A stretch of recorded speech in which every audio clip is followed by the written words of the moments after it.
I went to a Machine Girl show, and basically it was a 65,000 year long rave in 30 minutes, and I overdosed 1,000 times a second until I collapsed into a tetrarect and caused Kabayashi now in the fourth dimension.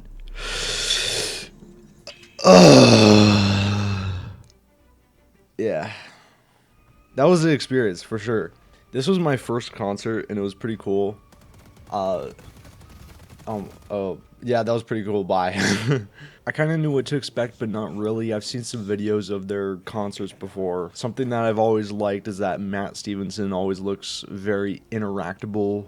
Like he's always interacting with the audience and stuff, which is really cool. But yeah, something that definitely feels different about being at a smaller show like this is the big difference between this and a bigger artist. Like I've seen videos of friends that go to like like a Drake concert or something, and it's like he's like a fucking speck in their vision because they're like a mile away. You can't see him. He doesn't interact with the crowd. He plays the same song that you could just listen to on Spotify. And he doesn't do anything cool at the show. He doesn't do it. They don't do it. None of these people do anything cool at the show. That makes it like worthwhile. You spend like $300 per person to go to the show, and you get the same experience as just listening to this shit on Spotify, you know? And it's just why. But this different. It was like it was worth it, you know? It's like you get the full experience. You get the full package, you know? You really do. And you could see them. They're right in front of your face. There's not a lot of people there. They're right there. You can see them, you know? But yeah, it seems like all their songs definitely sound different in a concert setting. And this is a new album, so I haven't seen any videos of them playing their new music at a concert. Their songs that sound the most different are usually like a lot of the songs that are more digital leaning, not really a lot of instruments, but then they play them with instruments, and that's always really cool from what I've seen. But yeah, for this show, I went with my cousin. He does not listen to Machine Girl. No one I know listens to Machine Girl, so I just found someone that could put up with their music for 2 hours. But yeah, he listens to hardcore. But not this. I guess it's just a different generation of hardcore. So it was definitely a culture shock for him. But yeah, he was definitely the oldest person there. He's like 35. And yeah, everyone there was like 25 at most. 25 at most. I actually saw a couple parents there. I feel bad for them because they're probably just like, yeah, I'm just here supporting my kid, and this is the shittiest music I've ever heard. I just realized editing guy here. I just realized how stupid I sound. I sound like, why do some straight guys get so bloody pressed when a gay guy hits on them? That's what I sound like. I literally just woke up when I recorded this, so forgive me. Enjoy the rest of the video. But yeah, let me give you the timeline. Before the concert, I played a game of Deadlock. I love Deadlock. It's the best Valve game. It's the best Valve game. It's the best one. It's gonna be big, but I played McGinnis. I've been playing McGinnis lately, and I have been fucking demolishing. Yeah, so I played McGinnis. I hopped on, and I just straight up I meant to give myself an hour of time, but it ended up being like 45 minutes. And I was like, oh shit, we gotta steamroll these fucks so I can leave. And I was like, guys, we gotta steamroll them. I got a concert to go to. And they were like, bro, why the fuck you queue? Why the fuck you? I was like, nah, bro, we're gonna steamroll them. Guess what we did? We steamrolled them. Here's the stats. I got the most objective damage. I went off, dude. Yeah, I actually told him I was going to Machine Girl concert. I was surprised like half the lobby knew what I was talking about. Yeah, that was probably like one of my favorite Deadlock games. Everyone was so fucking cool. And we got to talk about Machine Girl because we liked Machine Girl. But not gonna lie, I kind of carried, but I had somewhere to be. You know, I had to go off. But so then after that, I left. I got everything I needed. You know, I made sure to be very safe.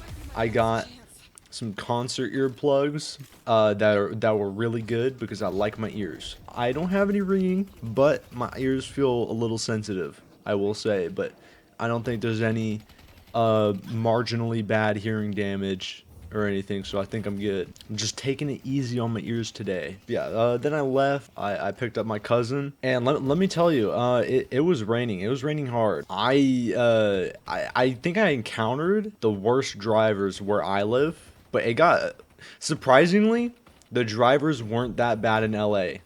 It was surprisingly wasn't that bad, but it was the worst where I lived for some reason. I don't know why. Of course, when I bought the tickets, I wanted to see where it was in Hollywood and just wanted to make sure I knew the area first. So if I got, I don't know, robbed or something, I could at least like navigate myself through the street. I don't know. And so when I was looking at it on Google Earth, I also wanted to be able to spot out the theater easily. And so when I was on Google Earth, I looked to the left a little bit and see that in 2024, David was playing here. This shit is cursed.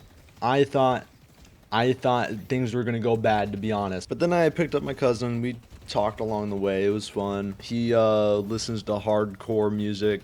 Not the same hardcore music though. As I said, he's just someone I knew that would at least be able to put up with my music. So I brought him. Yeah, so we talked about his music, we talked about my music, we talked about life, you know, all that stuff. And then we got there. I will say Hollywood looks way better at night. I bet during the day it looks like a shithole, but at night it's not too bad. Also probably because of the rain too. Like I think rain just makes anything look a little bit better. Yeah, and then we got in line and it was all the way around the corner. But it was a fast line. It was a fast line. So we didn't have to wait too long. But when we got in line, I noticed a little billboard for the FNAF 2 movie. And I think the other people behind me noticed as well because they kept singing the Five Nights at Freddy's. Like the whole line. They kept singing that. And that's the moment I knew I was with my people.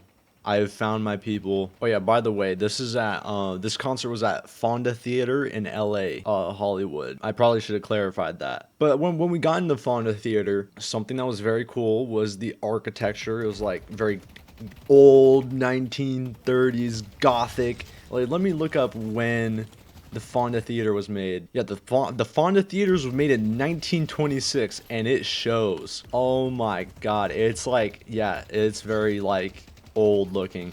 And the funny thing to me is like the people that made the theater were definitely not expecting the type of music that's played there now. Like if you look at what bands are playing there, it's like 100 Gex, hyper pop, indie punk bands like Machine Girl.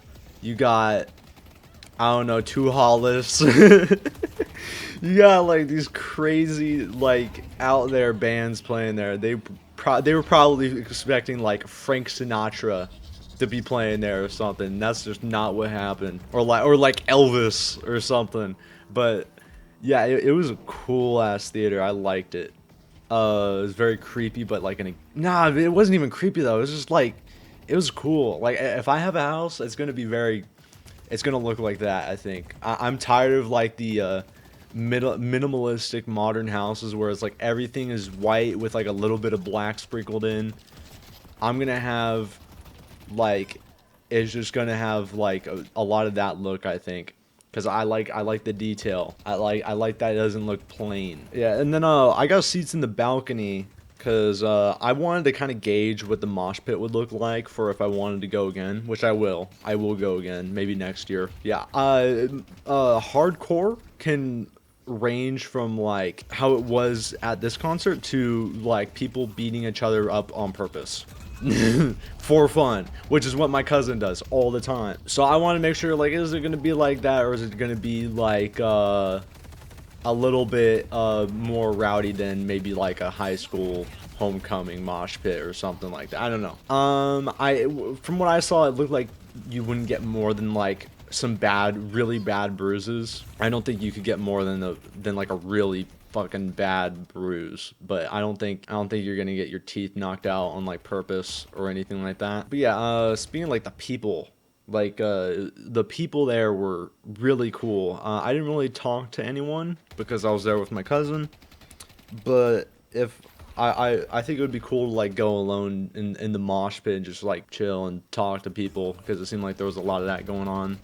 It's a very social crowd. It definitely seemed like the kind of crowd where it's just like everyone just like, it's like, hey, this is like our thing that we like together, and now we're just like talking to each other, you know? Yeah, we got to our seats. It was 8:50, so we were only 10 minutes early, and I thought I would be there at like 8:30, but that didn't happen. So I'm glad I left at like 6:30. Yeah, opening act showed up, Girl Pusher.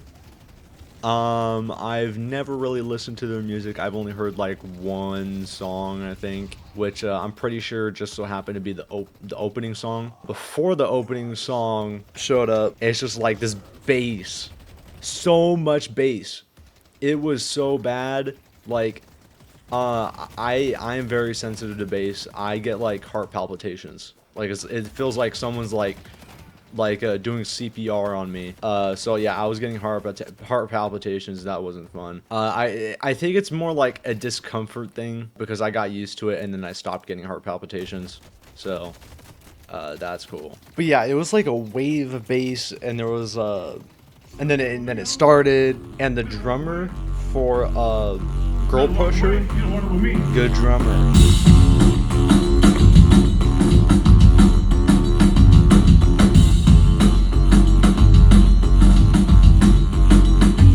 He was really good. His opening was really good. Yeah, the opening was great. They did a great job. But yeah, I've never seen anything like that. She came out bald. She was bald ass bitch with a dress, and she was having a good time. I could tell. Like she was like, I don't know. It was different, but it was cool.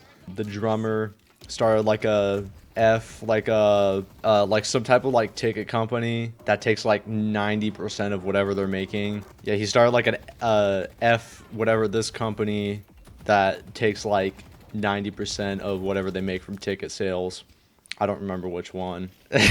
And so everyone was chanting F that or whatever. I don't remember the company.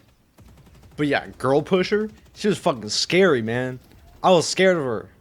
I was like I don't know, like I feel like a demon was gonna appear when she started. I mean, I can show you a video, but like, I thought she was about to summon a demon or something. But it was cool though. It was like summoning a demon in a cool way.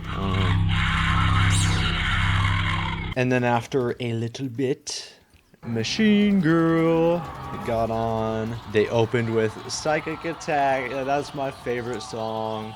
Psychic Attack was my favorite song. It's so good.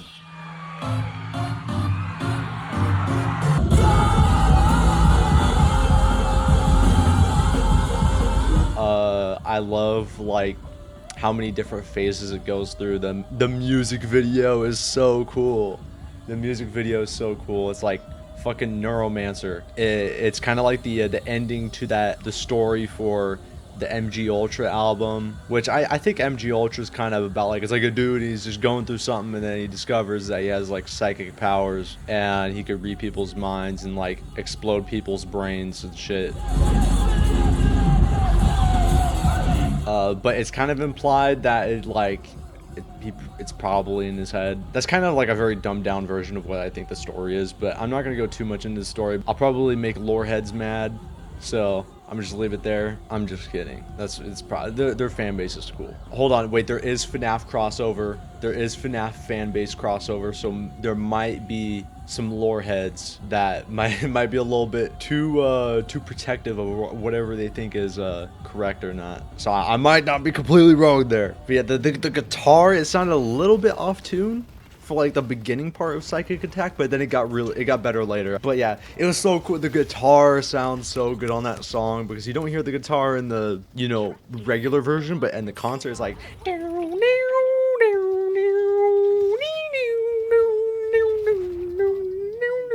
that sounded terrible. I'm not doing that. I'm not doing that again, I promise. Oh yeah, and then they played Scrape My Data. I'm scraping my data, twin.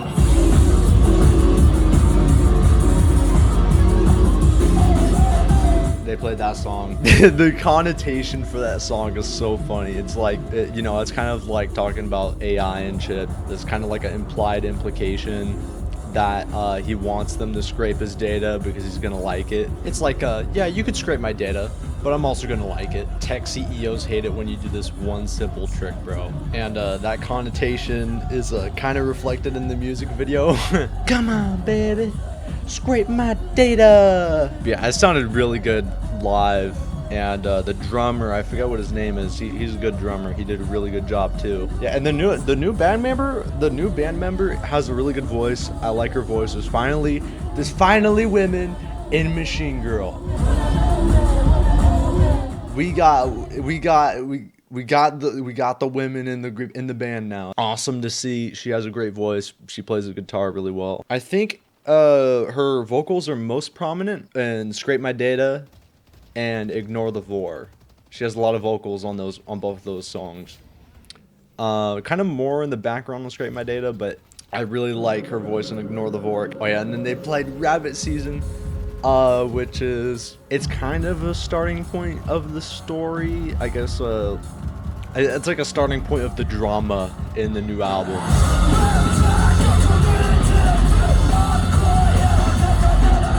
It's like the character, he's going down the rabbit hole of bad information, and I'm pretty sure is like throughout the story gets like radicalized, and then by the end, I think in a Dread Architect, like he goes and kills like a tech CEO or something.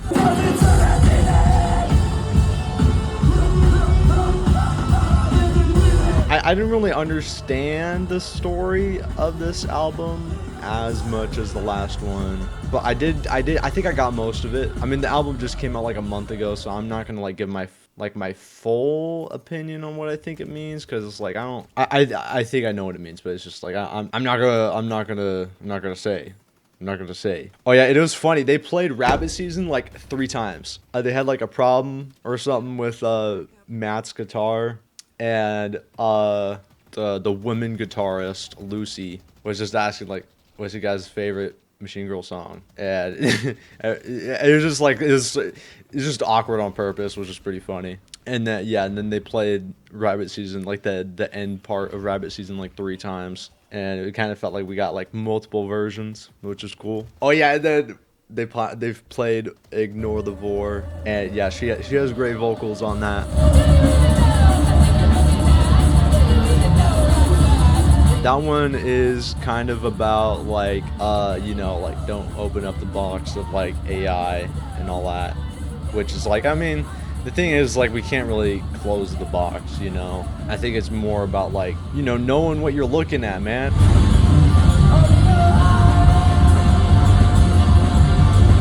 It's like what the fuck? It's like people just like consume shit and they don't think twice about what they're looking at and if it's like bad or anything like that, you know. I think the new album does definitely hit home for me, because like I know some people in my life that definitely go through crazy political rabbit holes, and they're like, some family, some, you know, whatever, but like they just send me crazy shit, and it's like, what the fuck? It's like that one Smiling Friends bit, like, I actually did want to kill the Jamaicans.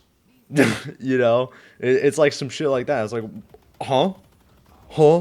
What? Yeah, I mean, their music always hits like home for me, because it's like it's always stuff like I feel like I relate to in my life and stuff, and that's always cool. Definitely like some of the AI stuff too, just like as like someone who makes like art and stuff like that. Oh yeah, and then they played Id Crisis. It's a pretty cool song. I like that song. I think it is referring to like, all right. No, I only took one psychology class. I'm like midway through right now. Okay, I'm not an expert or anything, but it was a term I remember learning. It's like your basic human needs, and like if you don't have like those basic human needs fulfilled, like you're gonna go fucking crazy. Maybe I think maybe it refers to like the character not feeling like his needs are fulfilled, maybe. Or it's like, I guess it's more like basic instincts, but I mean that kind of like connects to your basic needs though. Like I mean your basic instinct is like, I need food, and then when you don't get food, you're not gonna be happy, right?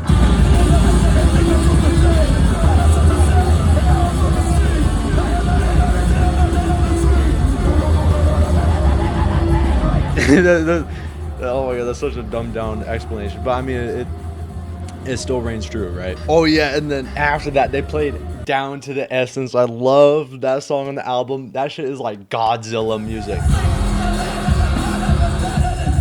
That shit's like Godzilla music. You could play that song while watching Godzilla and it would just fit, you know? Yeah, that was fun to listen to in person. It was like, it's like I felt it, dude. I felt it. I felt like I was like Godzilla, like destroying a city, you know? Like that's what it felt like. That's what it felt like.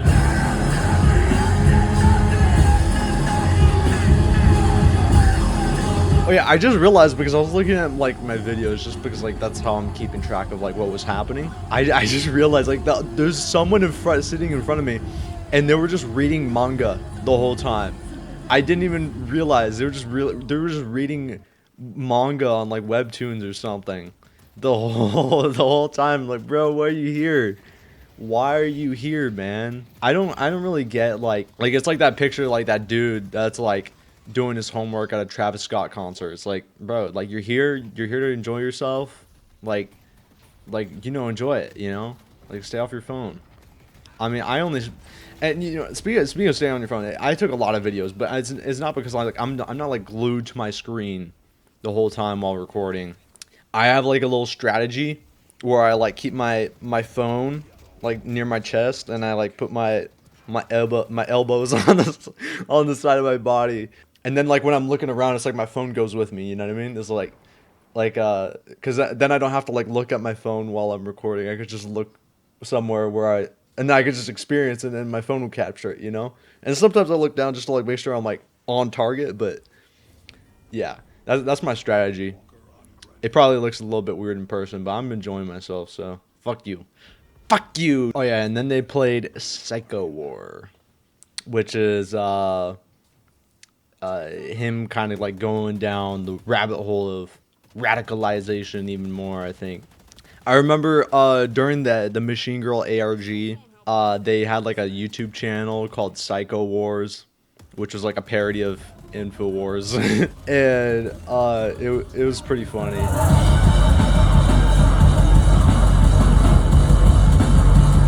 I don't think a lot of people were in on the ARG much. I think I was like one of like 800 people that were actually tuned into that, but come on, someone has to do a lore breakdown. I don't want to do all of it. I don't want to do all the work. Come on. Machine Girl should just pay like one of those lore YouTubers to just cover it or something. Oh yeah, during Psycho War, there was like a whole there's like these little 2 mini circles of mosh pits, and people were just like running around them and stuff, and it was during that segment where it was like,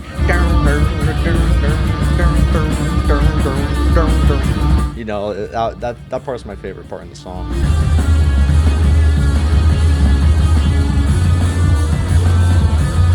Oh yeah, and then they played Until I Die, and that part was really good.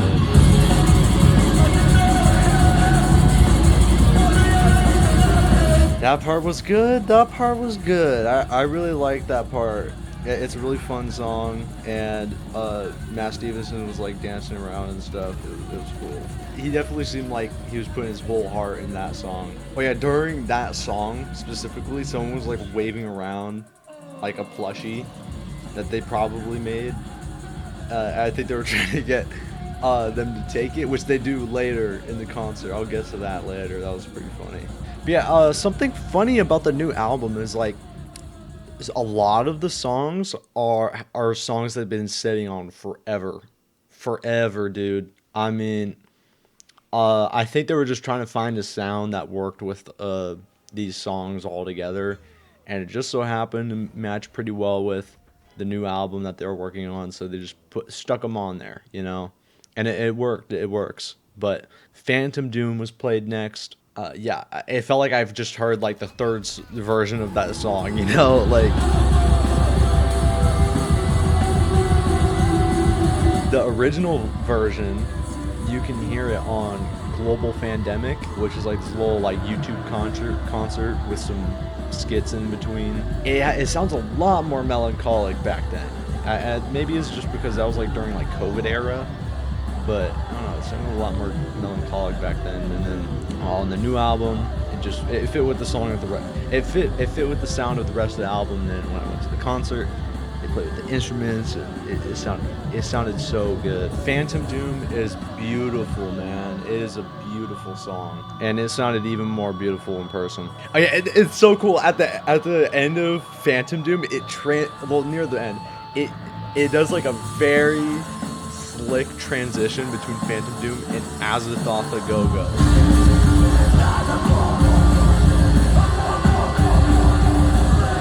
And that transition was so clean. It sounded so good. Oh, I wasn't really into Azathoth a Go-Go. I mean, I know it's one of their most popular songs, but I liked it way more in person, to be honest. It sounded so good in person, especially the part was like that part. They had like a little disco light, and it was like it felt magical. It felt that song was magical in person, and I'll probably definitely be listening to that song more now because it was a lot more better. Yeah, I mean, two beautiful songs back to back. I mean, Phantom Doom, Azathoth a Go-Go, those are great songs for sure. I mean, dude, this shit didn't feel real. It didn't feel real at all. I was like there, and it didn't feel real. Like, it's like they only exist behind like a computer screen to me, you know what I mean? It's like it was just like so cool being there, like the whole experience. I mean, this is like kind of when it started like really kicking. I was like, oh my god, I'm here. Because like, I mean, when I saw him come on, it was like, oh, it's them, and then it was like, holy shit, I'm at a Machine Girl concert, you know? So that was pretty cool. And then they played We Don't Give a Fuck!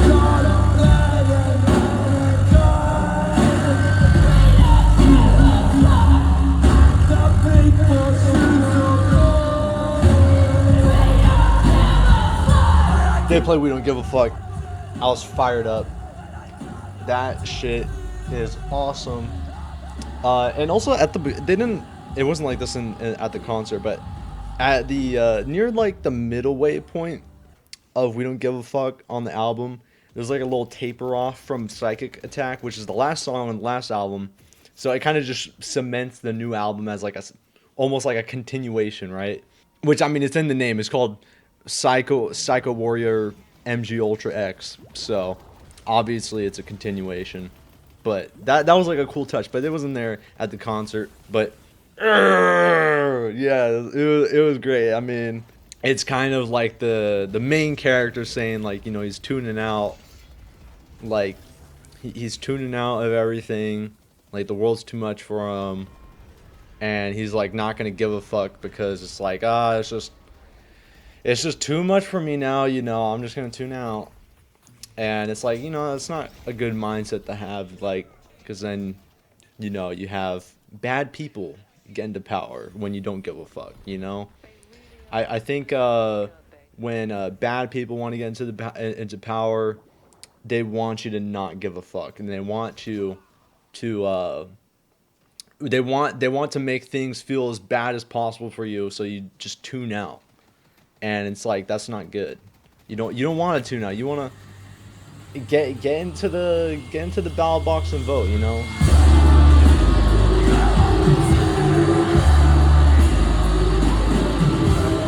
Like, get in there and vote. and not just vote for a president, but like I mean, local officials vote. You know, you got multiple options. You got governor, you got representatives, you got senators, mayors. Like you have all these other people you can vote for too. If you don't like the president, if you don't like your presidential options, you got so many more backup plans. It's not over. You got if you can vote someone good for your mayor, even they're gonna be there for you. You know, you know, get out there and care about things. You know, care about things. Care about the world and stuff like that. You know, care about you just want to care about stuff. You know, don't give a don't give a fuck. Okay, give a fuck. Okay. But yeah, that song definitely felt so much like it felt really good in person. You know, like that song already feels good. And it was already a really good intro to the new album, but it felt so much better in person. And it's like you could hear him yell. It's like we don't give a fuck, and it's like it's cool. It was cool. And then after that, they played Grindhouse, which is like one of my favorite songs. I love Grindhouse. It's so fun to listen to, and it was so much more fun to listen to in person.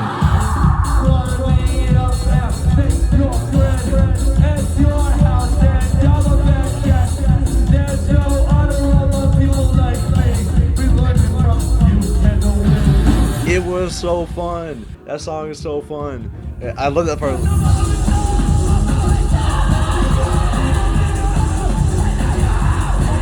I think that one has a little bit more of like a goth industrial sound, a little bit compared to their other songs. I think it kind of has that song kind of has a little bit more of like a goth sound to it, and it definitely shows in the music video too.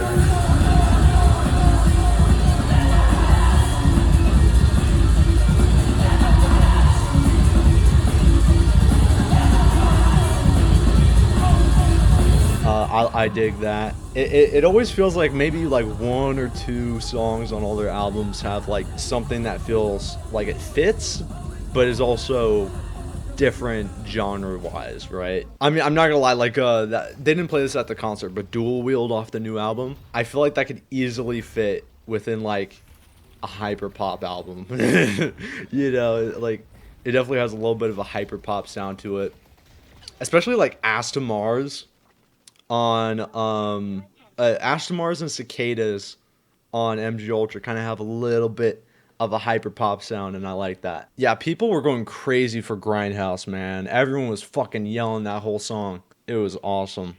Oh yeah, and I noticed they always play Wolf Girl songs whenever they're gonna open up for Dread Architect, and I saw this for another video for one of their other concerts because I was just looking up their concerts just to see what it'd be like. But they played Ionic Funk 20XX battle music for a lead up to Dread Architect. It fits so well.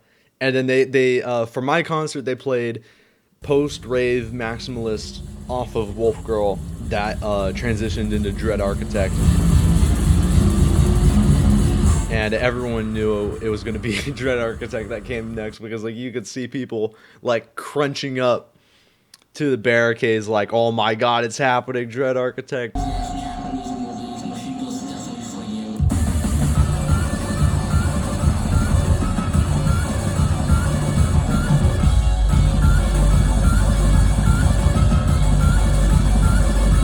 And then they played Dread Architect, and everyone went fucking ballistic. The whole crowd looked like waves. It was like people were going back and forth, just like running into each other. It looked fun. And I mean, all of their songs sound better live, obviously, but I think Dread Architect is definitely one that just sounds like marginally better live. Like it's just a different experience, I think.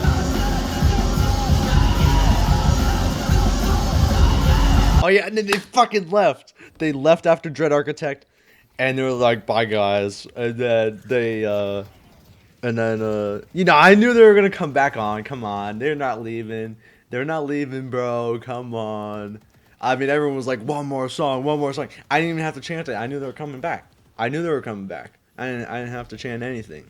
Um, and they were like, "Oh, we'll do 2 more songs." I was like, "Yeah, yeah, let's go."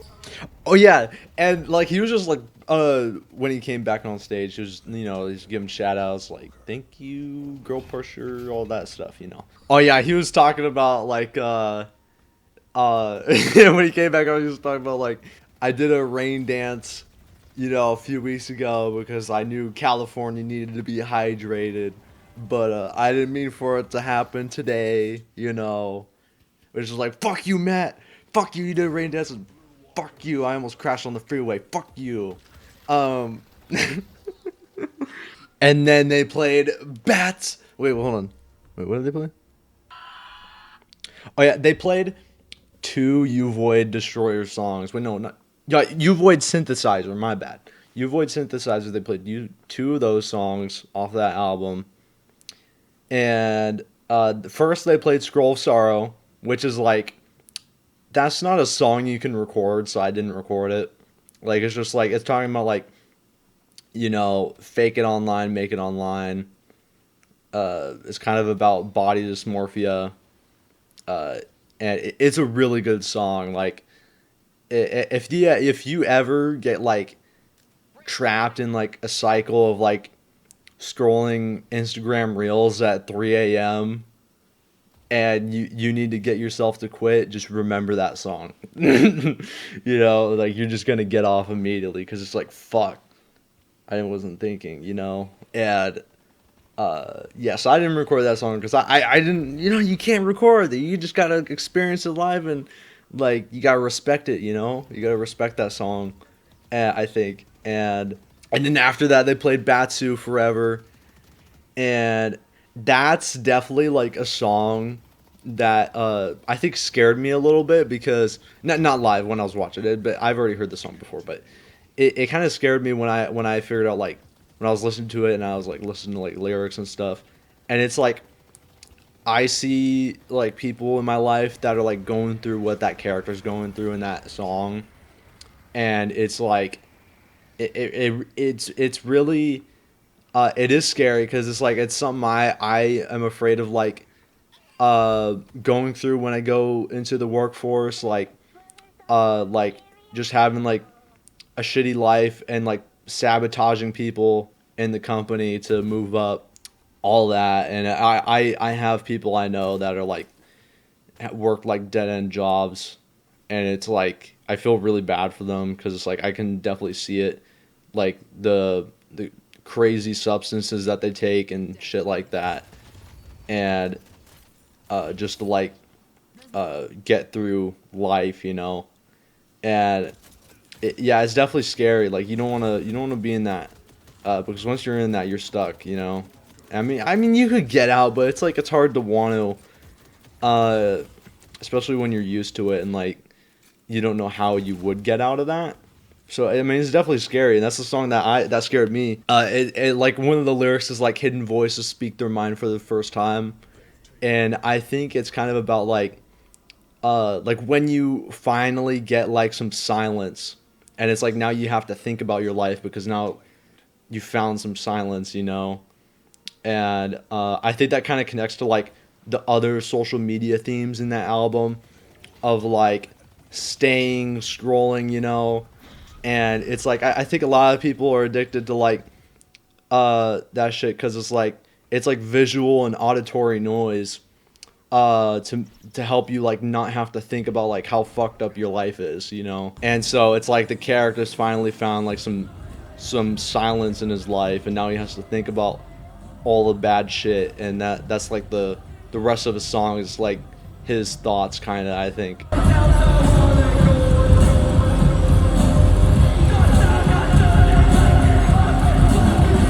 Yeah, that song was so good live. It was so good live. When after that lyric, hidden voices speak through mine for the first time, Matt Stevenson started crowd surfing. It's like, but it was like in a weird way. Like, he was like gliding. He was like fucking Jesus. He was like fucking Jesus. Like, he was like on his knees over the crowd, and they were lifting him up.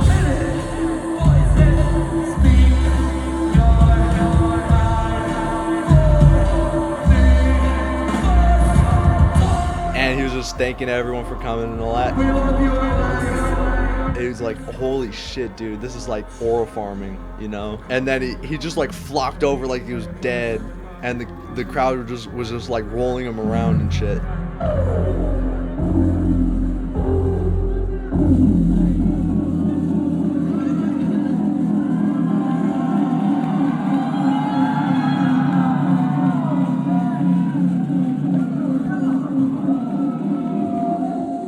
And then it started back up.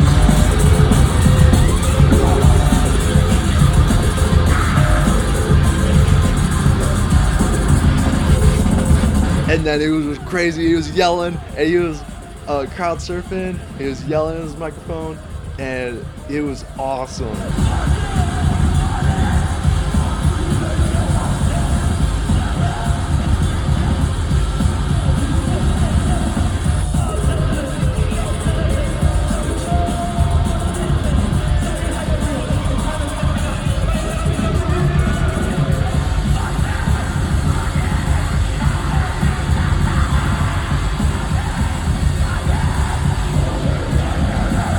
It was awesome, dude.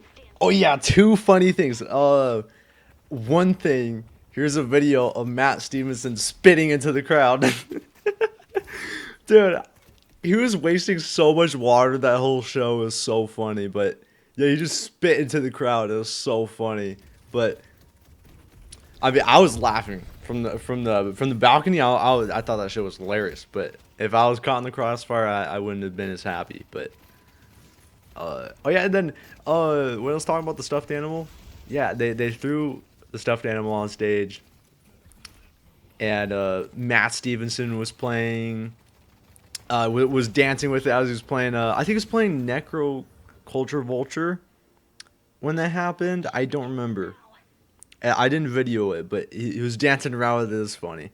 And then he kicked, he like, oh, he just put it on the ground, and I was like, no, it's just sitting there now. And then Lucy got it for the next song and put it on the speaker, which is cool as fuck. Yeah, it's just I love how interactive they are. Like they don't just like sit there and just play the song and just stand there or something. Like they play instruments and it's fun and they interact with the audience. You know, it's cool. Yeah, and then they left after that. You know, it was a good show. Yeah, it was a really good show. Holy, we kind of me and my cousin kind of. I forgot they played like some type of sound. I forgot what they played. It was kind of like just like a cool off, I guess, but as the show was ending. But as I was playing, we kind of just left because like we wanted to get ahead of the crowd at least a little bit. Because you don't want to be stuck in that. Yeah, we went to Shake Shack across the street from the Fonda Theater, and that was good. The Shake Shack there is way better than the one in my hometown. Like, the one in my hometown tastes like cafeteria food, and it's like little slices of beef, like little millimeter slice of beef. But yeah, the burger there was way better, and I had a shake, and it was cool. There was a lot of people from the concert at Shake Shack too. Yeah, and we talked about the concert, and my cousin enjoyed it. It wasn't his crowd and it wasn't his thing, but he enjoyed it. And he, I think he was mostly there because it's like he wanted to be there because it was my first concert, and he always goes to concerts, so he's a concert head, so he wanted to be there for it, you know. Yeah, and then after that we left, and you know it was just like, oh my god, just leaving was crazy. Like it's just like, oh my god, I can't believe that happened. Like it's just like it already felt like a dream after, you know. It feels like it's only setting in like what I just witnessed like now, like the next day, just talking about it, you know. Cuz it's like I almost didn't really feel it live. It was just like I was just so shocked just to be there. And it's like I'm now like, holy shit, that was amazing, you know. Yeah, and then I got home and I talked to my mom about the concert, and then kind of just went to bed after that. I couldn't fall asleep though. I literally, as I was in bed, I was just rewatching all the videos I took. I wanted to hold on to the feeling of being at the concert still, And I kind of did that too when I woke up this morning. I was literally just watching those videos all day. But yeah, I have a problem. So yeah, now I'm just talking about it now. Uh, Hopefully you enjoyed my little talk about the concert. I don't know what I want to post other stuff on this channel. I'll probably just talk about like random shit like this.